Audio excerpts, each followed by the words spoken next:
كيبرتك ممل تعلم مني ترتجل معدومة كرامة بكل بقى حد كل اغنية عندي مجموعة نسوة تبريهم صياع ضيع حامية الوطيس اكبرهم رخمة شجاعة مهيبة بامكان بقصر رمحي ابليس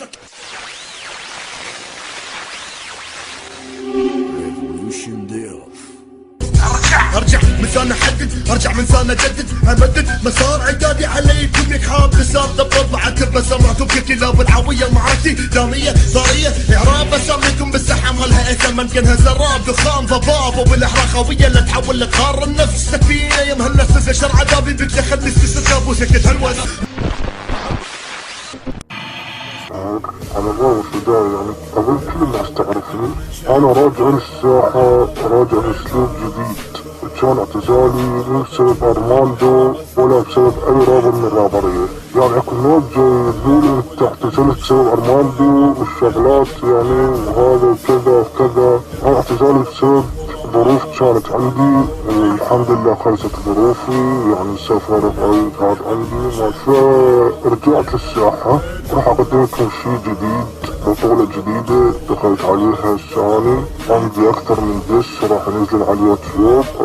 رجعة هاي مالتي رجعة يعني راح اسميها كم رابر من الرابرية عدد محتلين الساحة ومن هاي الامور. طبعا من سوء حظهم انا رجعت للراب وللدسات لان راح اطيرون ان شاء الله سنة 2016 تكون باسمي.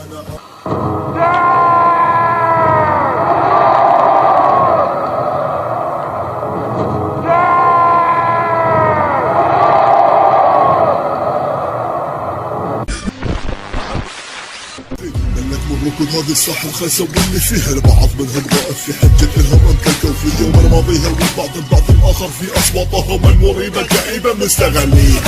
تشبيههم كأنهم مجامع شنيعة تصنيفهم مطلب لا يفقهون الدرب الشريعة كفاكم سرسر رقم وغطاءكم منتشر مسرسر منثور متناثر على جبينكم مرسوم ظرفكم محاضر الوقت الكبائر استعدوا لشقاكم بيدي لتخلص تحت الرب عفنكم والابدي هذا تطبيق الشخص الثائر احسب وعدد والزم ورقم قلم تبعت الدفلوات اللي تشن الهجوم تنزل على راسك من تعلم خبره واكسب بناس فضائي لا من فما دخلكم بعالم من ملحمي يا ماك خصمه فدائيا مجاهدا في دمي.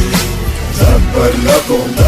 لكم شكرا لاصواتكم ويلي اليكم قاعدة عسكرية محصنة تخصب عليكم بمدى بعيدة وتحويلكم الى رداد منسية قليا. تبا لكم شكرا لاصواتكم ويلي اليكم قاعدة عسكرية محصنة تخصب عليكم بمدى بعيدة وتحويلكم الى رداد منسية قليا. من اللي سماعي قلب السحت الساحة شله صاير بيه الوحش قدامي بسهولة ينبلع لا تفهمون شي سوى الشتم في الاهل والاباء اخلاقا عافينا نتينا وين ظهري ما فيها لينا تطلع ابراز الشخصية على المسبة مبنية لكنك انت فاشل تحاول باي طريقة تصعد كنت في مكانك ساكن بس واحد ثابت ما يتغير عايش كالقبر وحالنا صوتك يغطيك الحرير والشباب تطلب ملابس وانت في فن مطلق العمياء سمعك تحكي وتشمر بالفراو الهروات الصيدي انت دارك فاهم واحنا بنحكي بالاهوال نجم اسمك بكفار القسم التقي في مطارب الهرب والاخس من هذا الثاني وضعك مزري صوتك نسائي يجي راسك من الخراب لا بيتكم من فيكم ومسابق التي ما فيكم.